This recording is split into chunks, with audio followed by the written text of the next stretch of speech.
મોરબીના વાવડીમાં wastage collection ન થયું હોવાથી સ્થાનિકો વિરોધ કરી રહ્યા છે. ભક્તિનગર સોસાયટીના રહીશો રસ્તા પર ઉતરી આવ્યા. રસ્તા પર બેસીને વેસ્ટેજ કલેક્શન શરૂ કરાવવાની માંગ કરી છે. સ્થાનિકોએ રસ્તા પર ચક્કાજામ કરીને વિરોધ નોંધાવ્યો. 3 થી 4 દિવસથી વિસ્તારમાં વેસ્ટેજ કલેક્શન ન થયું હોવાનો સ્થાનિકોએ દાવો કર્યો છે. સ્થાનિકોના વિરોધને પગલે કોર્પોરેશનના અધિકારીઓ દોડી આવ્યા. અધિકારીઓએ વેસ્ટેજ કલેક્શનની ખાતરી આપીને મામલો થાળે પાડ્યો. સંવાદદાતા દેવ ફોન લાઈન પર જોડાયા છે. દેવ, વાવડીમાં વેસ્ટેજ કલેક્શન ન થયું હોવાથી સ્થાનિકો વિરોધ કરી રહ્યા છે, શું વિગત? ચોક્કસ તમને જણાવી દઉં કે ઘણા સમયથી સ્થાનિક વાવડી જે વિસ્તાર છે, ગામ વિસ્તાર છે, ત્યાં અનેક સમસ્યાઓ છે.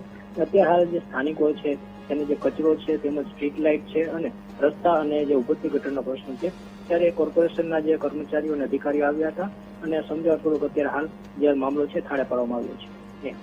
બિલકુલ દેવ, જાણકારી બદલ આભાર.